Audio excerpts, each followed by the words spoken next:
All right, hello everybody. Welcome back to another weekly discussion that we are hosting on Saturday evening at 6 p.m. Pacific Standard Time, which is 9 p.m. on Eastern Standard Time. And I also see many of my friends from Vietnam who is joining this call. Thank you for joining us, and good morning to you. So again, welcome back. And each week we will have our weekly discussion, go uh, go on a journey with the June cohort for the Certificate in Happiness Study program. And this is a Zoom meeting that we are hosting, hoping to exercise in the three R's of change, which are reminder, repetition, and ritual. So this is a proven by many research study saying that in order for us to have a long lasting change, we need to exercise the three R, which are the reminder, repetition, and ritual. So in this journey, we will also exercise the spiral theory of knowledge, where we will circling around the information that we know and we learn about it deeply. And by having an open discussion with each other, we can get to learn from each other. And this is something that we didn't have enough time to do during our first ever MA in happiness studies. And this is part of the reason I am hosting this call so that we have an opportunity to discuss further in these beautiful lecture that Dr. Tao Ben Shahar has presented, not only in the MA program, but you can also sign up for the Certificate in Happiness Study program. Wonderful program that divided into two semester. Semester A with Introduction to Happiness Study, where we learn the spiral model and its 12 principle.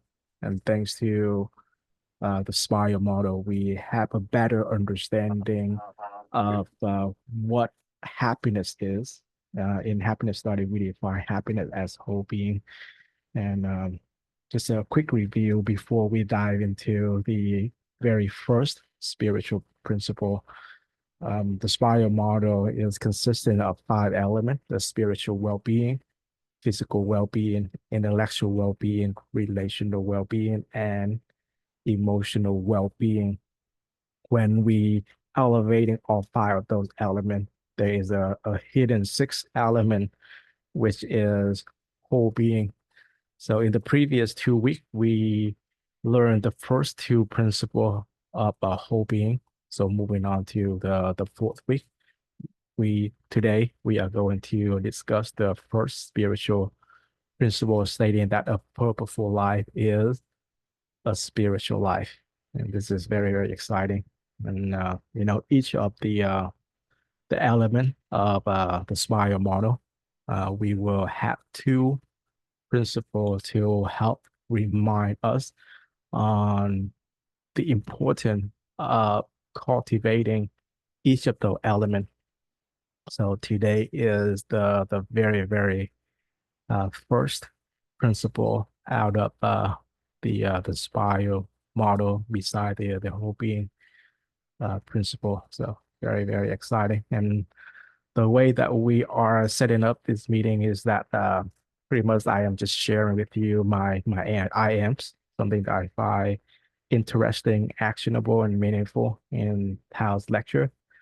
But the conversation is not limited to just the lecture. We are using it as a foundation.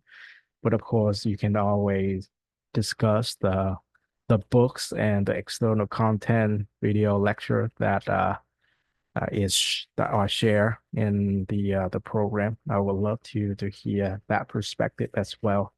So this is an open discussion, and I would love to hear from you. Therefore, feel free to share what you think And you can do that through the chat, or you can raise your hand and, open your mic, open your video so that we can discuss these wonderful ideas.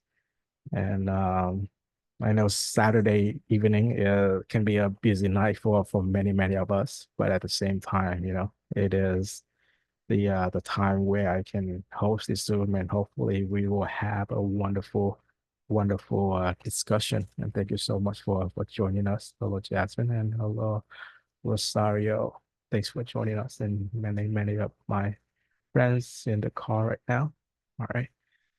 Okay, so the first spiritual principle of purposeful life is a spiritual life. This is one of a very, very fascinating topic to me, because I often view happiness, or the sign of psychology or sociology, is leaning more toward science, right? So in a happiness study, we got to learn more about spirituality. And in this lecture, I got to learn that spirituality is not confined to religious belief.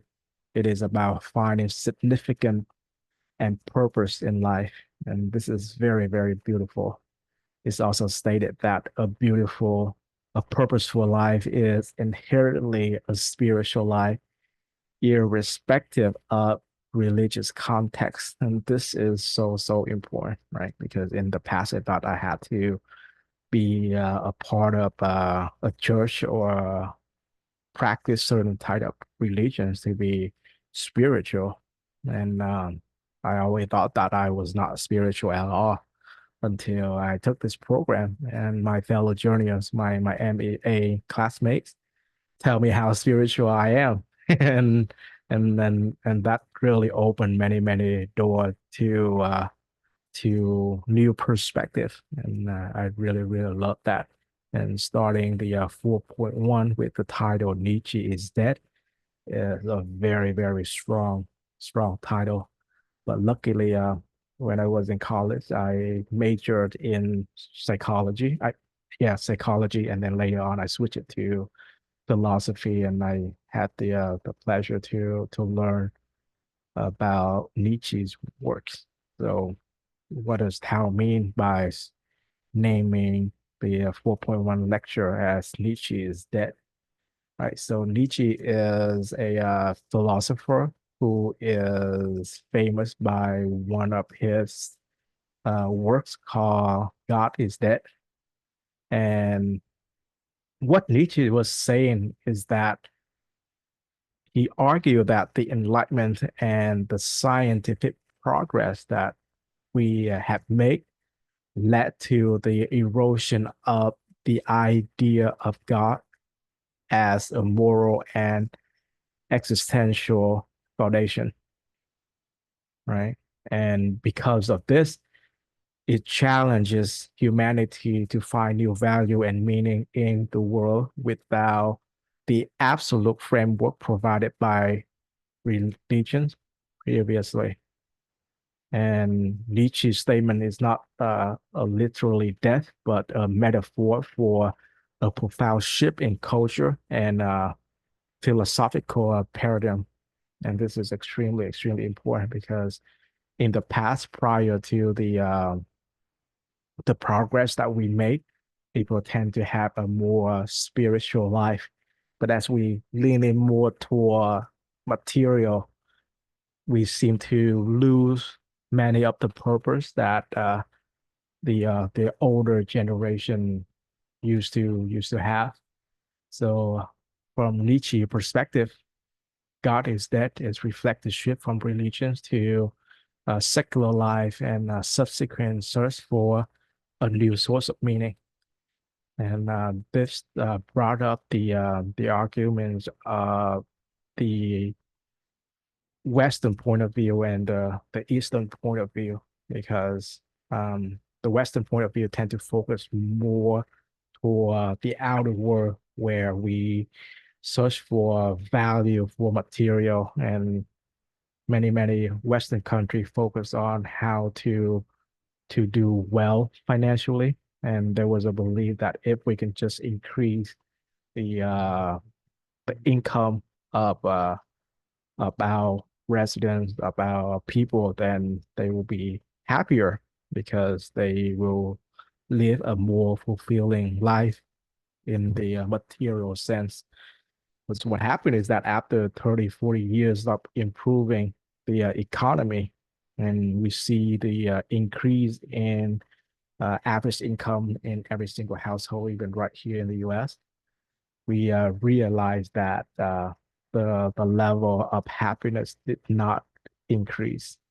In fact, in the modern world, people seem to be more depressed and stressed from work, and all of this can be explained by the the lack of meaning in their daily life. And in contrast of that, in the Eastern world, people tend to go more inward, and people tend to find inner peace, and they seem to be more accepting to what they have. And because of this, we would have uh, country that rating very high in their happiness level, like Bhutan. They the citizen of Bhutan, they might not have a lot, but they are content with what they have, and they are happy with their country. So for me personally, this opened up a holistic view on happiness and in finding the balance of having the meaning and contribution to the society in the modern world, but at the same time finding the strength to seek for my own inner peace. So 4.1 to me is very special in the sense that we need to find the purpose in our daily life. And purpose is extremely important. So again, during this discussion, I am hoping that I get to hear from many of you as well. So feel free to contribute to the conversation, whether through chat, or feel free to raise your hand to share your IM to this discussion. All right. So the purposeful life. I think this is a very important topic, and I say in that it is important because after many observations from successful people in life, I realized that many people are chasing money, are chasing happiness, and when they haven't gotten there, they seem to be very motivated because they have a purpose. It's almost like playing in a game where you have like an end goal you want to get to, and life is very exciting. But there are people who become very successful early on, even in their 20, and they they might lose that sense of purpose. And I think I shared this in the previous discussion from last week, the or the week before, the story of David Cho, who is a very well known street artist here in the U.S. And he became very famous because of one of the job that he did for Facebook in 2000, around 2003, when he painted their headquarters, their office. And instead of getting paid $60,000 for that job, he decided to get paid through their stock option. And when Facebook go public in 2012, his stock worth hundreds of millions of dollars, and he became the artist who got paid the most. But his story doesn't end there, right? He became very successful. Prior to Facebook, he was already successful. He was already making a lot of money. And with even more money, he traveled the world experience all typed up luxurious experience that you can think of. Whatever you can think of, he probably did it. But the thing is, even with great friends and a lot of money, the ability to travel the world, David Jones tend to lose his purpose in life. And he often talked of how he had to go to different rehab center just to find balance in his life. And to my surprise, he met many, many powerful and wealthy people in those rehab center. And that tell me the importance of having purpose in life. Because when you reach the pinnacle of success, and if you are not prepared to go on another journey, or if you are not aware of a higher high in living a meaningful life, you might be lost, like many many other celebrity that we know of, right? Anthony Bourdain is another case that is very. I'm very saddened that happened to him. He's got the dream job, right? The job that everyone wants to have. Travel the world, eating the most delicious food, and sharing some of the most beautiful experience with everyone around the world. His job is literally every man's dream. Yet he lost purpose toward the end of his life, right? So this tell me that there is more to life than simply success or money. And this is why I am so appreciative of the spiral model, because it reminds us that there is more to life than just money. And I'm so glad that financial well-being is not in the spiral model, because I always consider that to be the second products of hard work.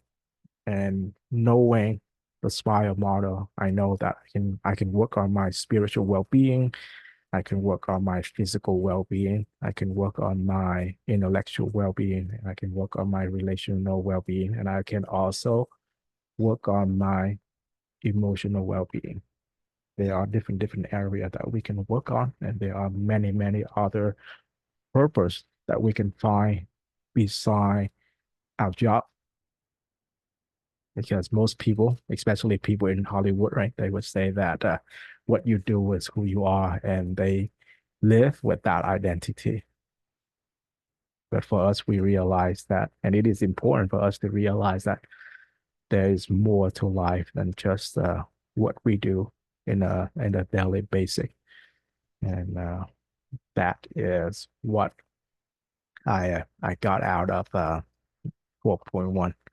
And of course, 4.1 have many topics that we can discuss, like the purpose and well-being, the importance of the small acts of purpose, right? The diverse sources of purpose. And purpose doesn't have to be something as big as, let's say, creating Microsoft or creating the successful iPhone. Purpose can have many small acts of purpose. There are many diverse sources of purpose. As I mentioned earlier, just in the spiral model alone, we have 5 different elements of spiritual well-being, physical well-being, intellectual well-being, relational well-being, and emotional well-being. So that is very important to have that diverse source of purpose. I see Jasmine raise her hand. Feel free to unmute yourself. Hello, Ben. Hello, everybody. I just want to share with everybody and you my I am about this author. At first, I did not know who is Nietzsche, um, because his is Germany, and because I get a chance to learn about him in this program, that's why I researched about him and That's how I learned more about Nietzsche. And uh, and like it's uh just his title for the book that he wrote, the God is dead, or Nietzsche is dead. It show his provocative style of writing and thinking, um and it's just he like his idea in life is make him strain and also know of, just because he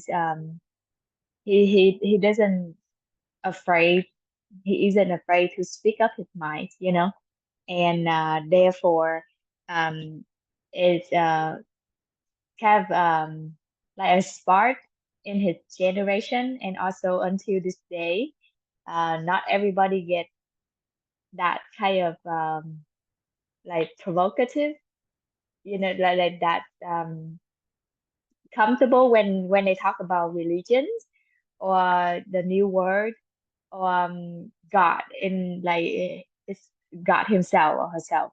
So yeah, so I just want to share my I am about this author Nietzsche, like how strong he like his character influence other people and give people it can give people a chance to wonder about their life and things going on around them, and that because back in his time everybody was controlled by either religions or uh no religion, and maybe like mixed with science a little bit, but the way that he see life and he question about life and he make people question about life is uh, it just proved that he have like a philosophy of the century, that give people a chance to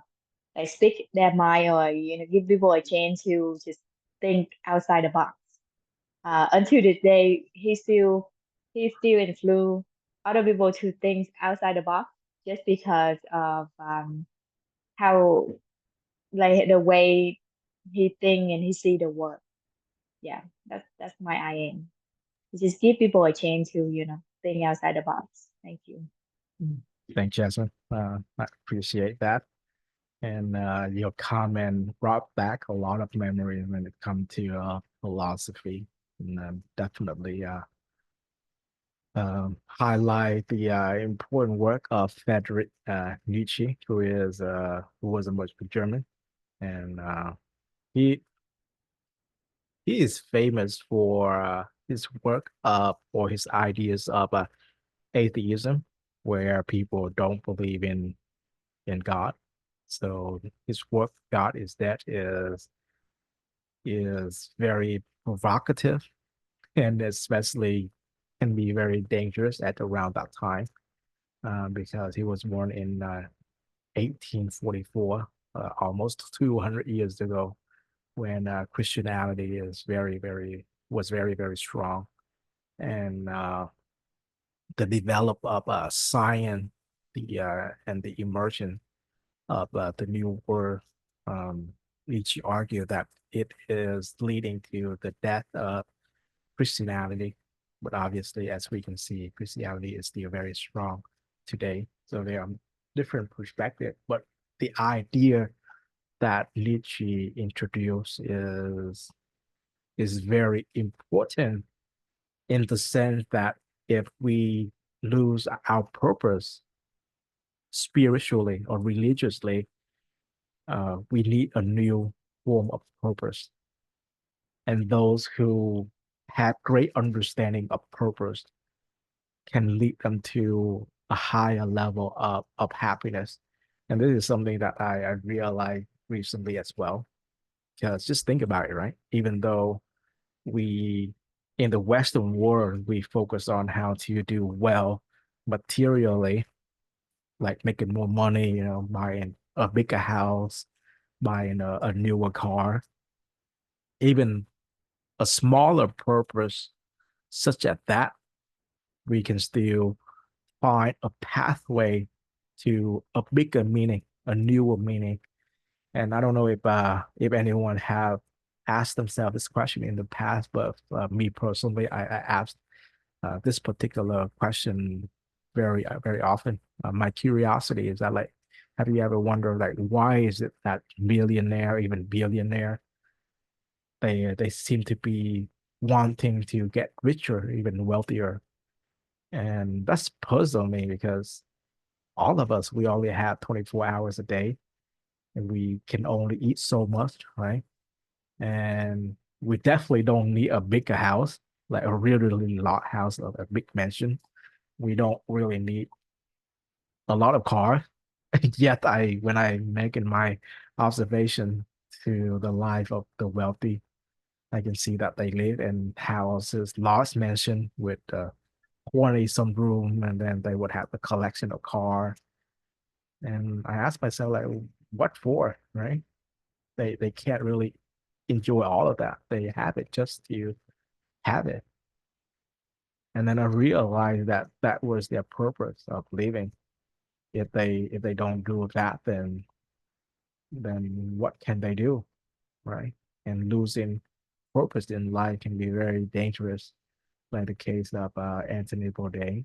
Very sad, but at least like from my understanding, when someone is losing their purpose of living, it is devastating. So I can see why successful people, when financially speaking, they always seeking for more. Simply that is all they know of.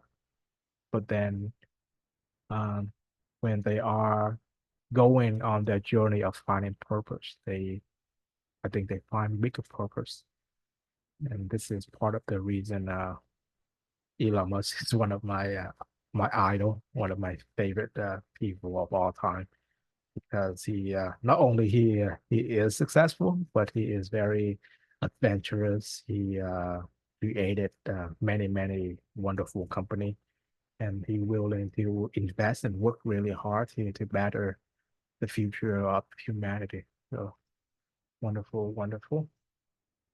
All right, thanks, Jasmine. Moving on to 4.2, pursuing versus attaining.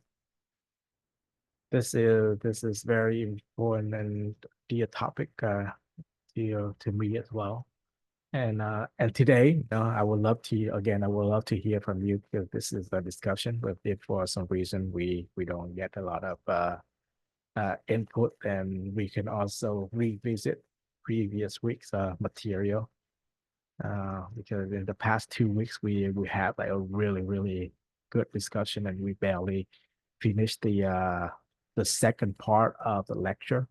And to those who might join this Zoom call and have not signed up for the certificate program, this is simply just me opened up a discussion based on the certificate in happiness study by Dr. Tal Shahar.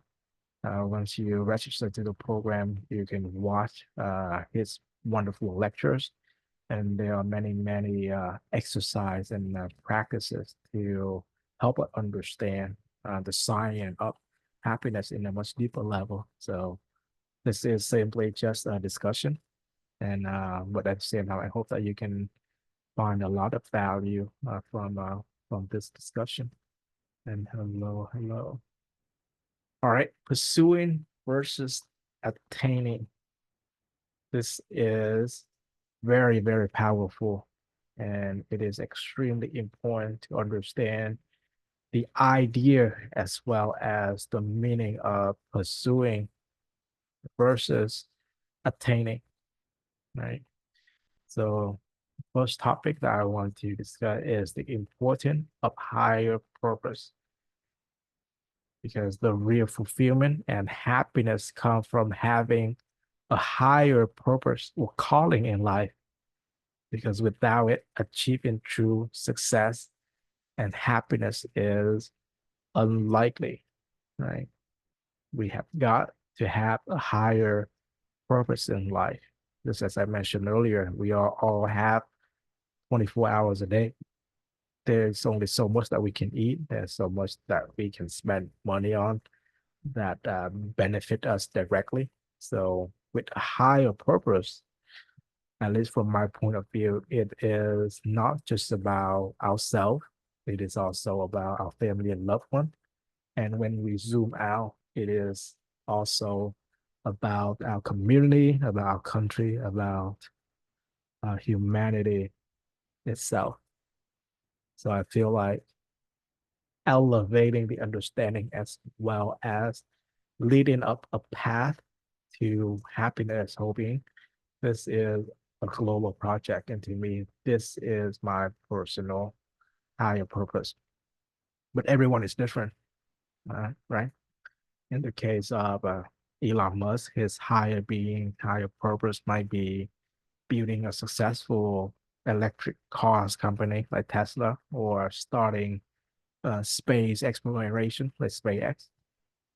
So each of those higher purpose can help a person achieving true success and happiness. So by understanding the journey versus the destination, or pursuing versus attaining, we can go through life with a better chance of being successful, because understanding that we are on a journey to our end goal can help us see the fuller picture, the bigger picture, and find enjoyment along the way. Like let's say a beautiful flower on the side of the road, or the beautiful scenery that we might get to see in each of our journey. Attaining can be very, very dangerous, because attaining, that is when a person finally achieve the end goal. And when they already achieve it, they quickly lose the sense of purpose. As I mentioned in the beginning of today's discussion, in the case of David Cho, right? He became, he achieved the highest of the high as a graffiti artist, as a street artist. He has already made a lot of money, and he has already fulfilled all of his goal at a very young age. So he struggled finding new meaning. He fall into gambling and other stuff, and he struggled. So we have to be very, very careful when it's come to attaining, because at least this is from my point of view, right? Because the second that you own something, the second that you finally say that I did it, I have made it, I fulfill my that particular purpose, I have attained it. That is the beginning of the end. So instead of having the attitude of obtaining, we should keep pursuing. We should enjoy the journey. And this is one of the reasons I appreciate the term fellow journeyers very much. And I really, really appreciate Dr. Tao Shah for kept mentioning that he is our fellow journeyer, even though he has many decades of experience as well as teaching positive psychology, psychology of leadership, and happiness studies, because we are all fellow journeyer.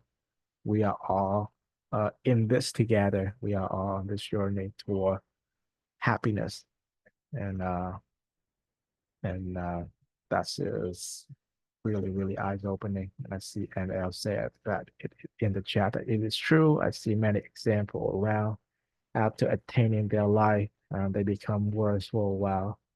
And yeah, even in the case of a lottery winner, right? Many of us, I'm sure like all of us, sometime in their life, there's the idea of winning the lottery. come up across my our mind. Oh, me personally, I don't play lottery, but every time it's get closer to $1 billion here in the US, I will go and buy some. And that can be very, very dangerous, right? Because just really think about it. What do you do with $1 billion or even a couple of million of dollars?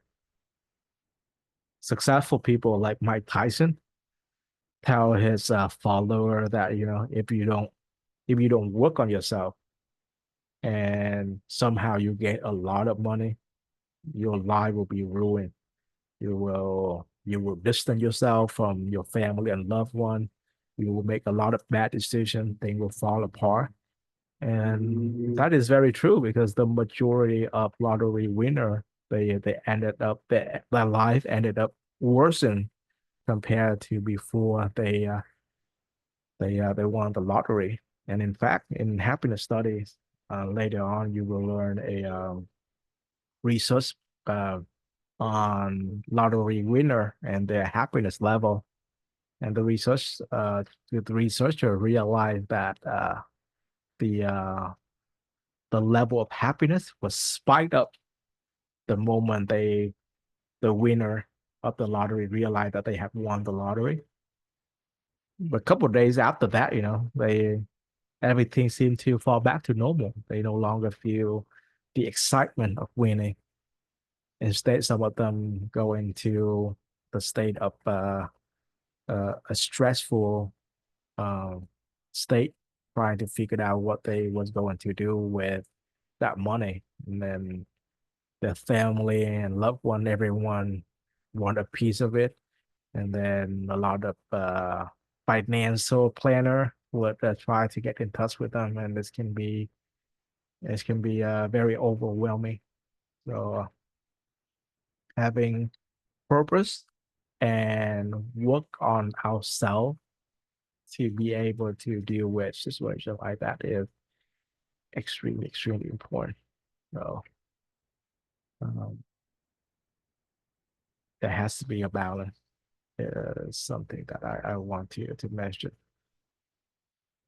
In the lecture 4.2, pursuing versus obtaining, there are four modes of living that we can find in uh, in our daily life. The first one is drifting. It's stating that lacking meaning and commitment leads to aimlessness and missed opportunity. So there are people who live in through life, but they just like a leaf in the stream. They are just drifting through life and they don't really have any meaning and commitment. And often they miss out opportunity. There are dreamer, they dreaming. They have a meaning. They uh, they know what they want, but they don't have the commitment. And because of that, they are unable to materialize their dream, results in unfulfilled potential. And there are those who writing commitment without meaning can lead to dissatisfaction despite material success. And these are the people who work really, really hard. They are chasing that dollar sign, right? Financial well-being, as you might call it. But they work really, really hard, and they might have a lot of money, but they don't really have that satisfaction through their work. And in fact, when I look at the people who are grinding really, really hard, right, and they might not have a purpose in life, to me, I feel like they are distancing themselves from the true purpose in life. Like in the story of the uh, the street artist that I mentioned earlier, um, David Joe. His his purpose and his dream used to be creating the most beautiful art, but the moment that he made that much money, he blew his focus and he is he was distancing himself from his original dream. So when work really hard was something that is not your true purpose, it can create a lot of dissatisfaction. Right? Okay. And L type in chat that if my purpose is leader of the company, then I will not stay with my company until now.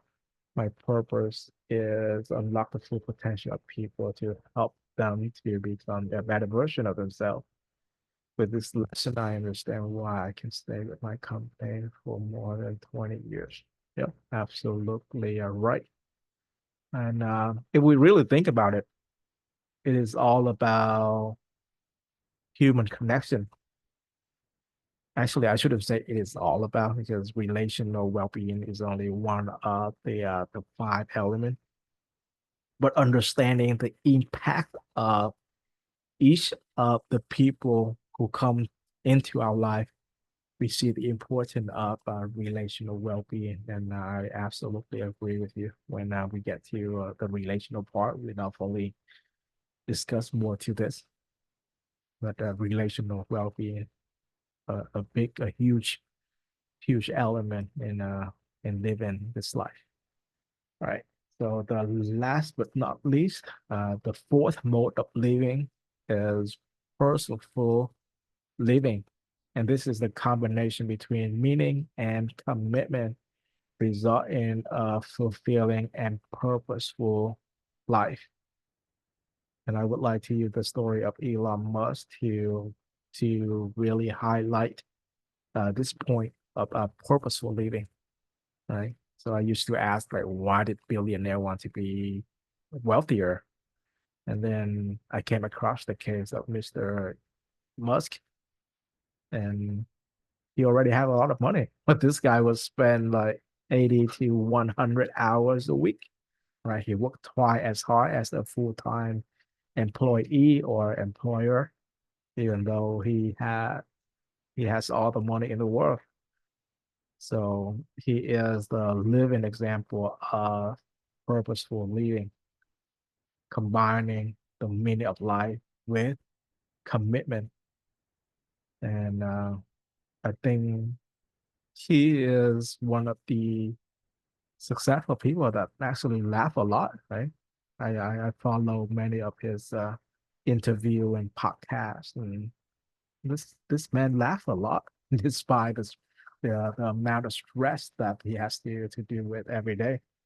So purposeful living, you don't have to be like a billionaire, but when you combine meaning with commitment, that is when you are on the journey of fulfilling and purposeful life. So very cool. I see. I think Victoria is turning her mic and camera on. Feel free to share, Victoria. Thanks for joining us. Hi, Ben. Hi, everyone. Thank you for this wonderful class again every Sunday. And I would like to come back to a comment that I have seen in the chat. It was quite impressive for me. I think somebody said that finding the meaning why I am doing my job, that helped me to have the energy for every day at work.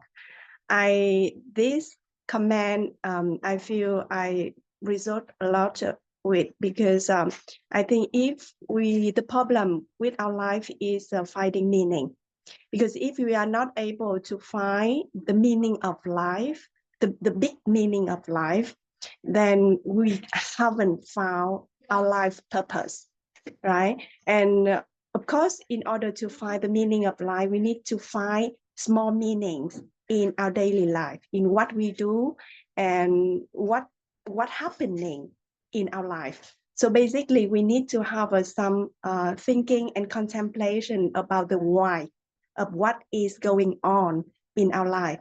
Because without that, no matter how successful we can be, like for example, it's very sad to know that many celebrities commit suicide They have a lot of things. They have all the things that we normally pursue and chase after, such as money, prestige, fame, relationship. They have everything. Actually, they can have anything they want and they desire to have. But still, they are not happy because they don't see any meaning in those things they have achieved. And they still running after something. And that's something they, once that they cannot find it, they think, oh, their life is over, and they commit suicide. It's so sad to hear that happening all the time in the past, and especially nowadays with the young people as well. So, and then because I'm doing volunteering work at a school of my son, and I hear a lot of story and sad story about young children because they have pressure from their parents and from school, from performance. So that's why they commit suicide very young age, like 13, 14, 15 years old. And that is so sad. And I think we need, as parents, as adults, we need to do something in order to help them to raise the public awareness about finding meaning in our life. Because if we are not able to find meaning, but we only like running after our desire, like, and our desire is actually something is wrong, because we think, okay, when I have a lot of money, I would be happy, and we are unable to enjoy our life. Even now, we have just enough. What we need, we have enough. All we need, we have enough now, because we have what we need in order to be happy, but still we are unable to be happy. That is a big concern. That is a big problem nowadays in our society. So I think finding meaning is like finding purpose. So I really interested and appreciate that someone saying here is finding the meaning why I'm doing my job. Help me to find the energy for every day at work. And later on, they say that, okay, because they wouldn't have a stay in the company if they wouldn't think that I'm here, not because of money, not because I'm the boss, not because I am telling others to do what I want to do, me all the time, but I'm here. My meaning to be here, to be in this company, is to develop myself at the best version of myself, so that I can help others. I can help people to be the best version as well. And only if we stick to that idea, everyone can stick to that, because everyone can be best in different ways. So there's the only limit to what we can see and find meaning in our life. And it's a kind of unlimited resource for our life, and we can never get tired, we can never get bored, and we can never find life meaningless and we commit suicide. No, it's impossible. But if you only stick to the material things, to the things that really do not bring us happiness, such as bring something that is good for our own self, or even for our family, it's very limited. Nowadays, if we focus our energy, we can make money that we need. We can do anything, because as a human, we can do great things. So the more we appreciate our human life, the more we understand, because it's very important that we learn in order to understand what we want is really, that is what makes the meaning of our life or not, is a very important thing, so that we can find the real meaning of our life. And for me, the method is very simple. For me, I try to contemplate, I try to do meditation, I try to come back to myself to see what I want is really what I need, and how far I can go as my human being. What can I do at best, because my life is very precious. So I don't want to waste my time and distracting in different things that doesn't make me, like, in the long term happy and make the best use of my human life. So if I keep thinking and meditating on the preciousness of my human life, of how much potential I can have, and then same time how much people, other people, the big resource of our world is people and their human potential, how big, how huge it is, then I can never get bored, I can never get tired, because I need to work until I can understand everything, so that I can develop my full potential and help others to unleash and reach out and accomplish their potential. And then that we can take a rest, then that we can say, okay, I'm done with my life. And then that would be a greater purpose, not only related to ourselves or our family or our little circle, but it's become, we need to be able to contribute to the greater world, greater good of the world, and we can spread happiness. So the course about happiness, about SPY element is very, very important. And it is like the clear map or clear pathway to happiness that help people to unleash and to reach their full potential. So that's why the more I think about the benefit of the course and how it can help me and also other people to reach their full potential by pursuing the well-being of the 5 elements of the SPY, and then not only attaining, because at some moment we can attain any specific goal we set for ourselves. I think if we stay strong and focused enough, we can attain any goal that we set for ourselves. But only it can bring us only a temporary satisfaction. It doesn't bring us like long-term happiness. So goal is not enough. We need to have a goal after goal, and we keep pursuing something, because attaining alone doesn't, like just the celebrity, they set for themselves, okay, I have such fame, I reach this kind of success, I'm done with my life.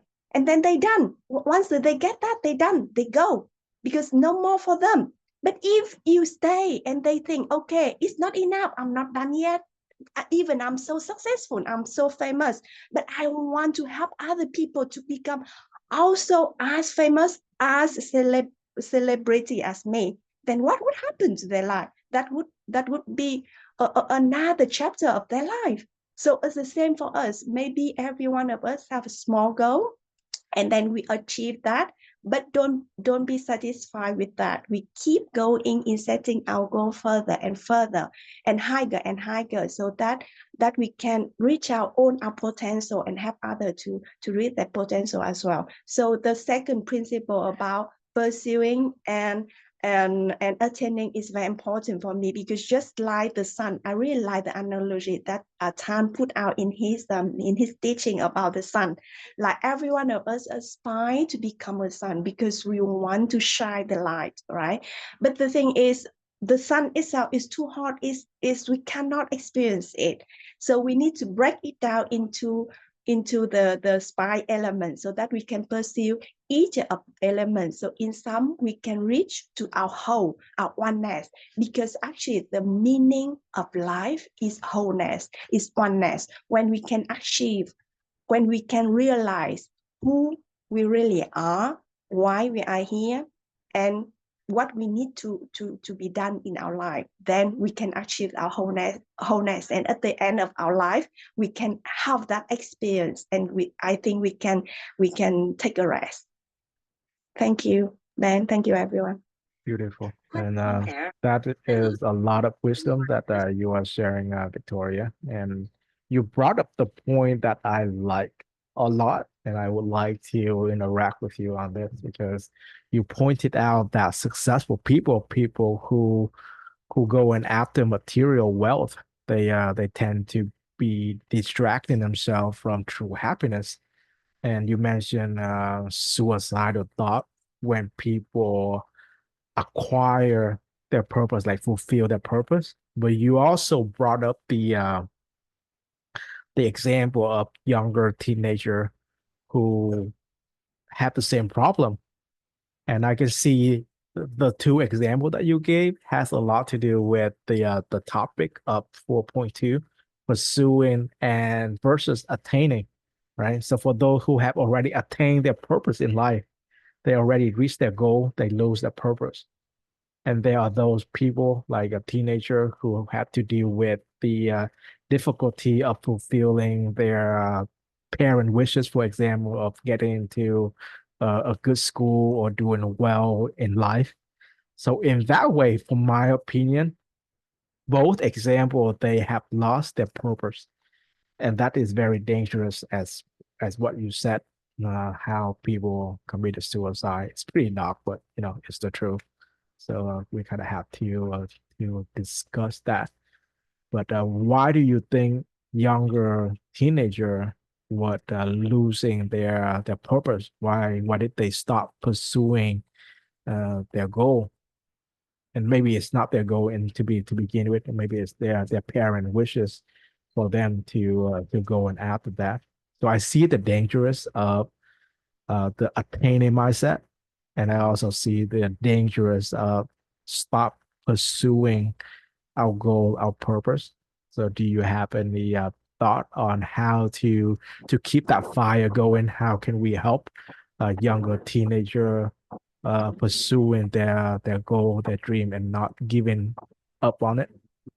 Yeah, I think awareness is very important. I think we need to raise not only awareness in children, but especially in parents and in teachers as well, so that we are aware of this very sad and increasing issues in our society. We need to be aware that children, they suffer a lot from external pressure. They're still young.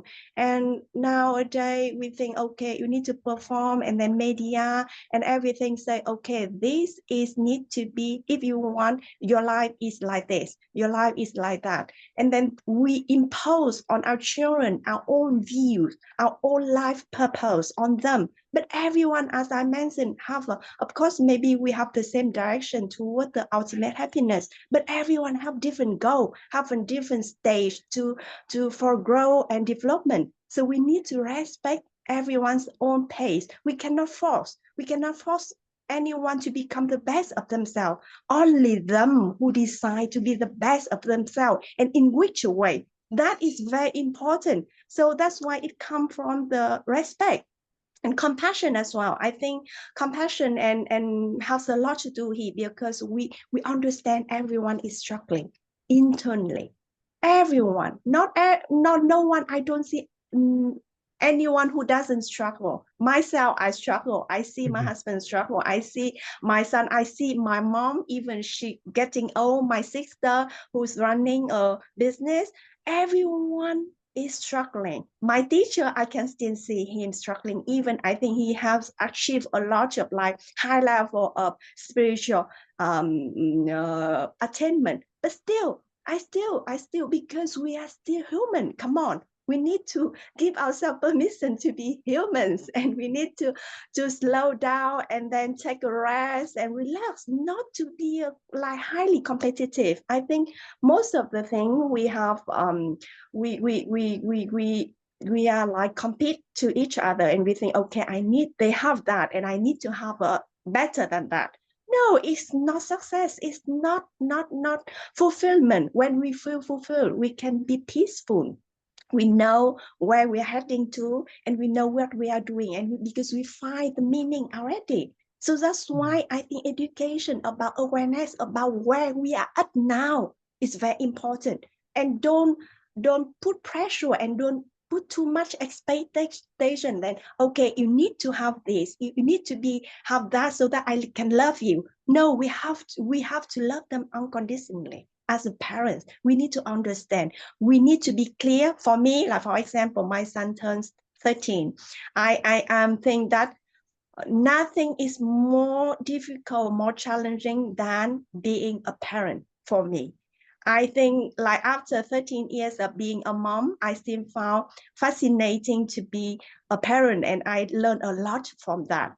So I think as a parent, I need to learn. And I think for me, my son is just my life purpose, because he gave me so much lesson by interacting with him, that I learn more about myself, my strengths, my limit, how impatient I am. So that's why I feel, okay, I need to rather I put pressure on him. I rather look into my own mind as a mom, as a parent, to see, okay, what is wrong with you? Why? If he's not doing something that you expect him to be, even it's for his own good, not for my own good, because I'm caring for his future. But still, you need to be patient. You need to be understand that he has some struggle and he has some limit. And from there, I just try to be a guide for him, like a support for him. But I need to let him to take his own responsibility, take on his ownership, to set up his life purpose, life goal. And I need to be happy with whatever his choices come into.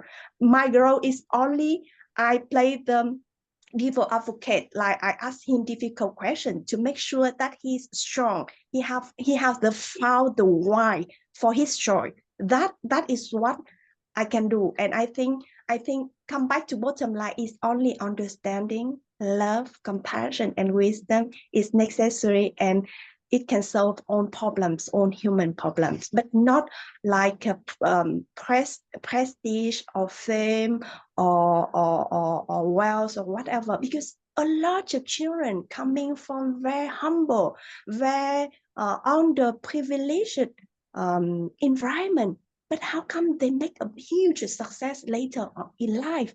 And by contrast, many people, they come from wealthy family, but I don't think they have earned the opportunity to become or to fully develop their potential. And in both cases, it's very sad because it's hard. It's not because they have a good opportunity. They have own the condition, wealthy material condition. It seems for them for their success, but actually it's obstacles. Actually, it's obstacle. And on the other hand, those children who don't have a good material condition, but they have to learn the tough lesson in life, grow very quickly, and they develop such a strong personality and strong inner strength that help them to succeed and flourish and accomplish their potential in life. So now I think we need to ask the question in education and in every area of life to stop and to alarm this problem of why young children make so much suicide and get depressed. Is who is responsibility now, and what is the guidance and the good thing that we can rely on is a big question, and it's very important question that everyone, parents, teacher, children, and society need to ask. Wow. Thank you, Ben. I'm sorry, I talked too That's much. wonderful. No, I love it, and you brought out some very important point. And what you said remind me of a I believe there's a research study done on why is it that when we look at a very poor community where people don't have much opportunity, we find many similarity of that environment when we compare it to children who was born into wealthy family. And the expert found out that they both have similar struggles because for the poor underprivileged community, they just don't have enough, and in order to have success in life, they simply don't have what it takes. They don't have the support to get there, because we all know that in order to becoming successful at anything, it is a journey, right? This is a journey. It's a pursuit, but they just don't have what it takes. In contract, for the wealthy family children, as you mentioned, they have a lot already, and because they have already have a lot, they already have that privilege. It seems too easy and too not interesting enough for them to pursue that journey. So they ended up not doing anything at all, and they fall into the same problem. So if there is something too hard, people are not going to do it. If there's something too easy, people are not going to do it either. So the key is to find your purpose. The key is to find something that you interested in so that you can pursue it. And that is very much aligned with the topic that we are discussing today on pursuing versus attaining. And the lesson that I hope that everyone can get from this lesson is that we have to find the balance between pursuing and attaining. And in this journey, it is more important to pursue the meaningful goal, because it will contribute to a long-term happiness rather than attaining those goals.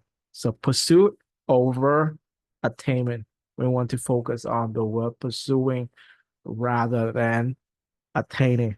Another way, the way to express is that goal as the means and not an end, which means that our goals, our purpose, it should be seen as the tool to enhance the present experiences rather than an end point that promise future happiness. Because when we attain it, it is the beginning of an end.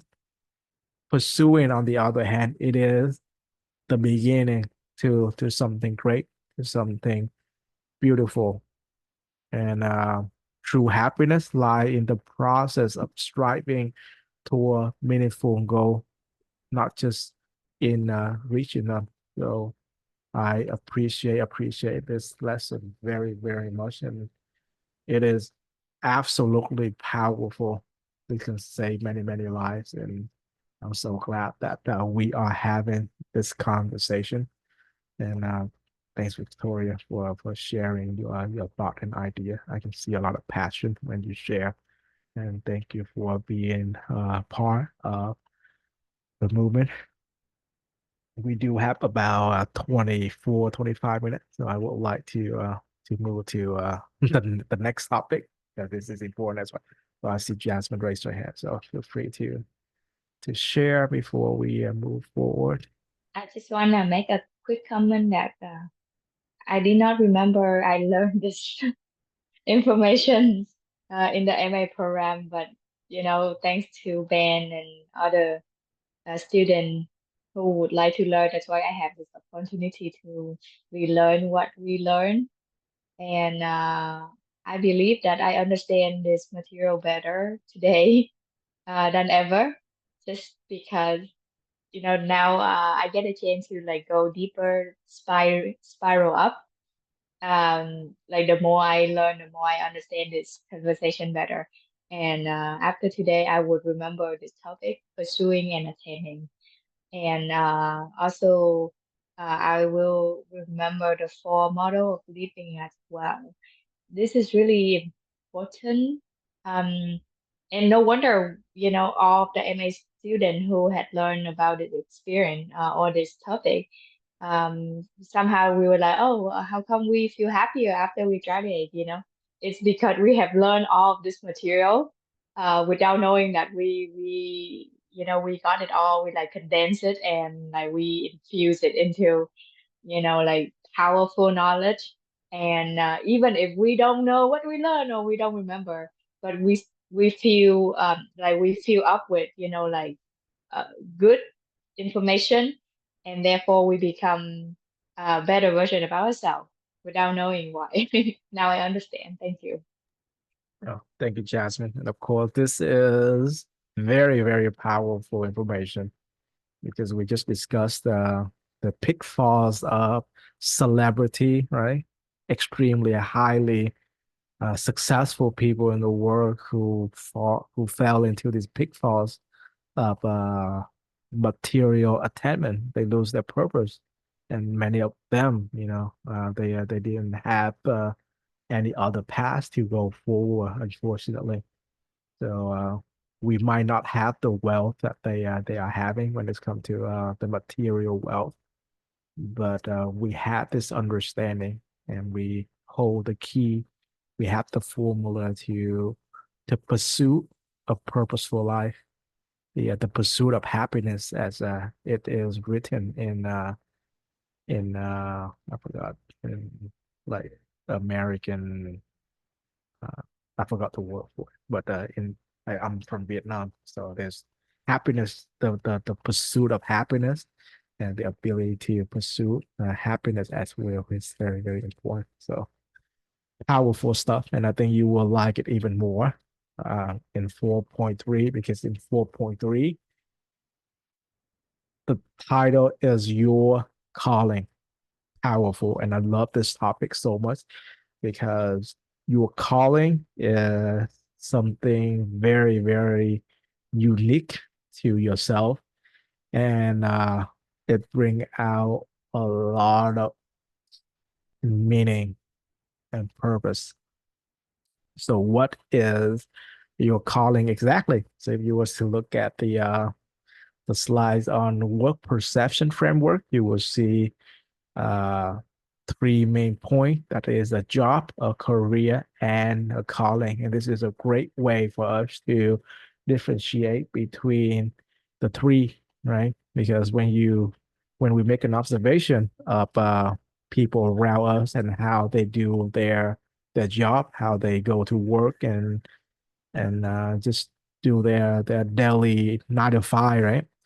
So a job defined as work is seen as a chore with motivation driven by the paycheck. Expectation is minimal and the focus is on getting through the week. I have been there myself, to be very honest. There was work that I do it just to get it, and I didn't even get a paycheck because that was my experience in college. It was so boring that I just show up so that I can get a degree because that is what my families wanted. But I spend way more time self-studying. I spend way more time reading books. I spend way more time learning from my mentor and the expert of the world. And that was something much higher, much greater, much more rewarding compared to the job that I had at that time, which is a full-time student. So not a good place, right? So the next level up is a career, and it is defined as work is seen as a race for advancement and success. Motivation comes from prestige, power, and accomplishment. So these are the people who work really, really hard to climb the corporate ladder. And you can see their motivation. They seem to be very energetic and they always want to do well in their work. They might not get to pay according to everything that they do, but they work really hard to advance in their career. So you can see the difference between a one that pursuing a career versus someone who's simply doing their job. And most importantly, your calling. Calling is when work is viewed as a passion and a privilege, and the motivation is intrinsic, focus on the work itself, and is rather significant. So your calling is something very, very, very powerful. It's give you the motivation to go to work, to do your work, and it's hold a much higher meaning. For me personally, I love the happiness movement, and this is why I am hosting this Zoom in the first place. As Victoria pointed out, the importance of sharing this knowledge with everyone. People will be happier, the world will be happier, and we might find true peace and happiness. This is huge. In the case of, let's say, Bill Gates, in his early teenager age, he was pursuing Microsoft, right? He was following his calling of creating the best software company, and he did. In the case of Jeff Bezos, the founder of Amazon, his calling was to create a network of contribution to the movement of goods and services, right? A lot of people don't realize this, but Amazon make a lot of money on their services, and they also offer goods.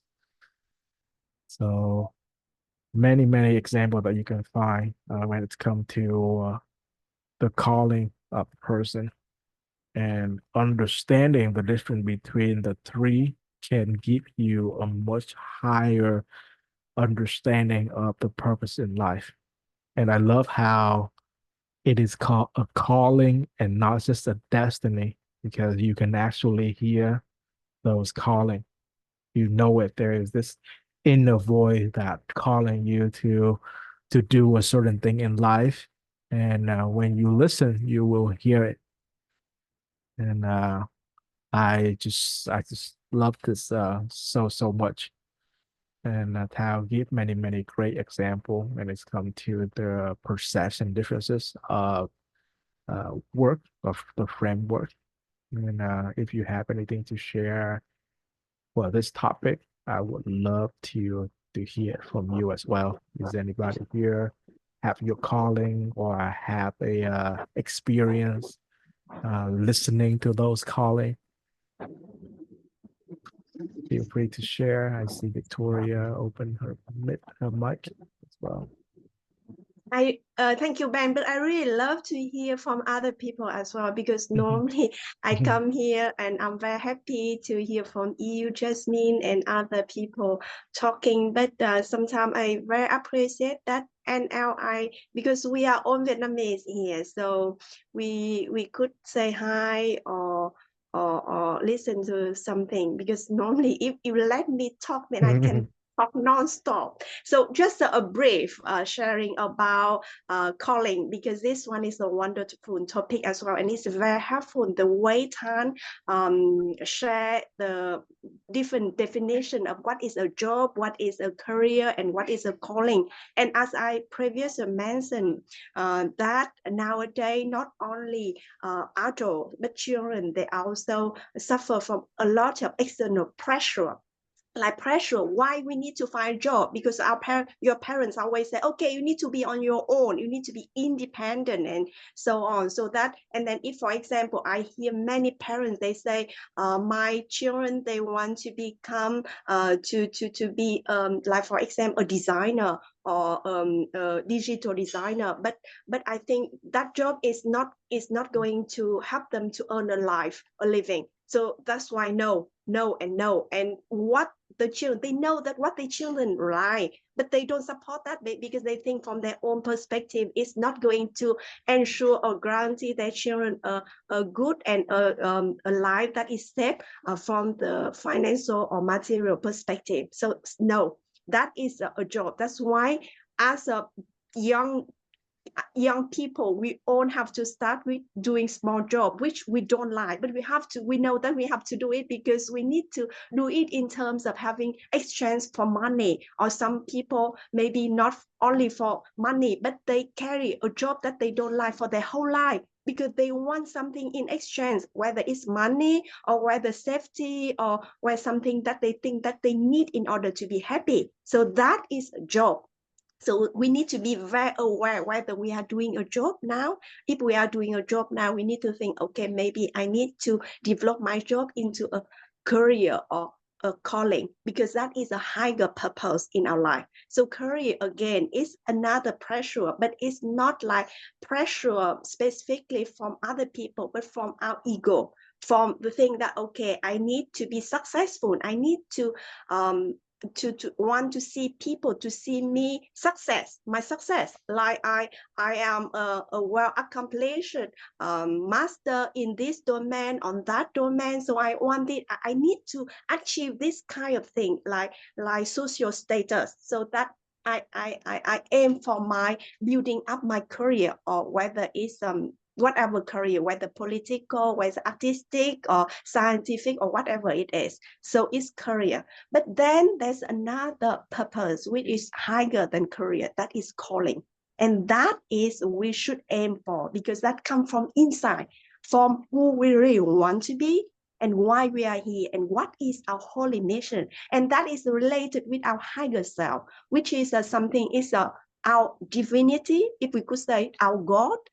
Something is something to do with our spirituality, something that we can live after we live this life. And something, if some people believe in karma or next life, or the greater good of the universe, then that is we should aim. Of course, it depends on our mental capacity and aspiration. But if we keep learning and asking why to what we are doing, like somebody already shared in the chat room, that asking why give me energy, then if we keep going on that why I'm here for money, I'm here for other people, I'm here for other people to appreciate me, or I'm here for because I have found something that I deeply, I'm passionately into it. then that is we move up the scale, move up to our highest spire, which is our calling, and which is our performance, our passion, our strength, our true self that we can identify with.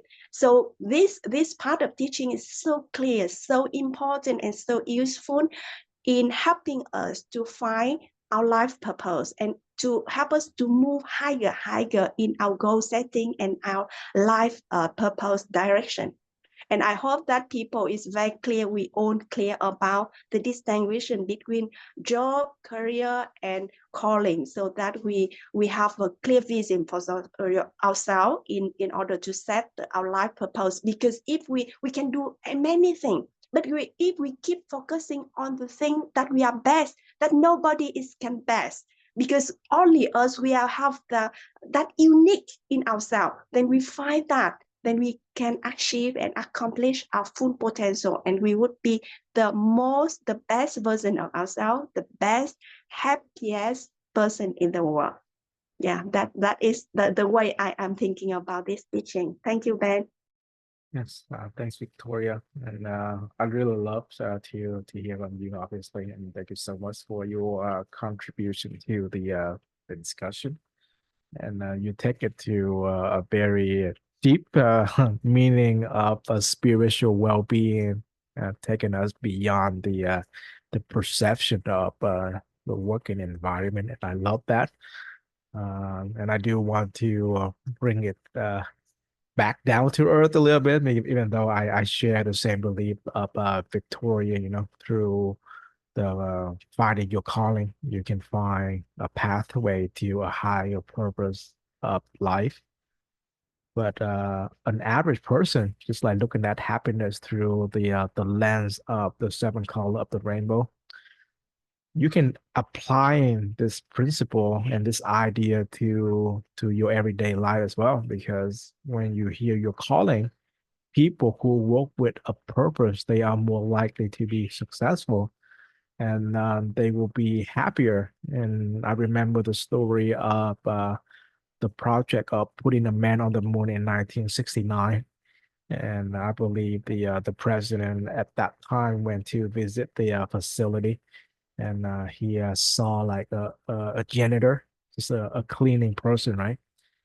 And the president asked, like, what is he doing? And he said that he is cleaning the facility, and he is a part of the team that is going to put a man on the moon, a very, very big project. And that is a calling, right? It doesn't matter what position you are or what you do. Even a janitor can have a calling, because somebody has to do it. Somebody have to contribute to the cleanliness of the facility, so that the entire team can reach toward the same goal. And in that way, when you are following your calling, many other opportunity will present itself. And it's important to be able to see that in the lecture. Town share a very popular story about the construction worker. And the story goes that there was a man walking down the street of Milan, Italia, in Italy, and he saw like a construction worker uh, putting together like bricks, and he asked, like, "What are you doing?"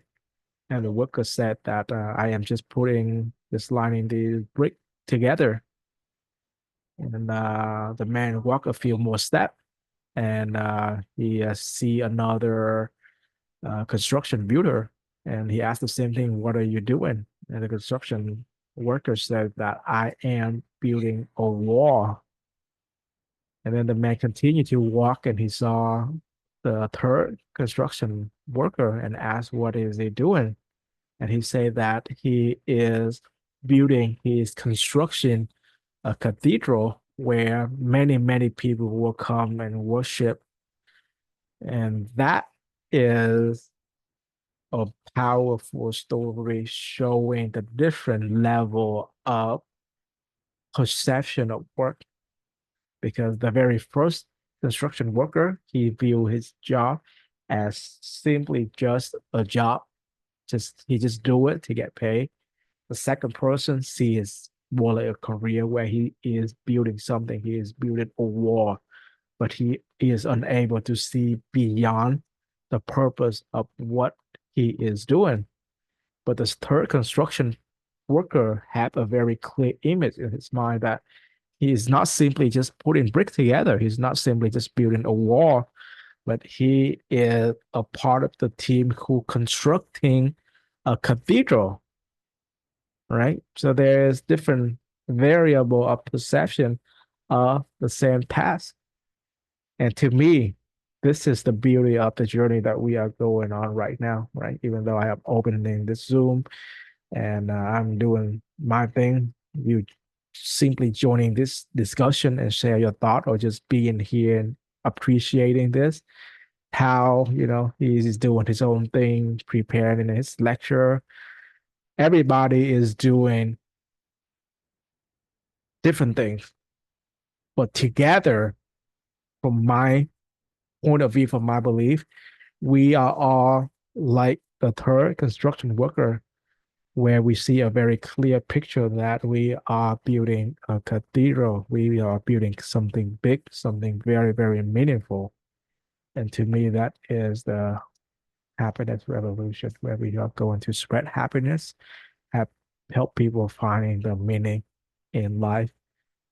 And 4.3, your calling is a topic that I hold dear to my heart, because by following your calling, you will find a higher purpose.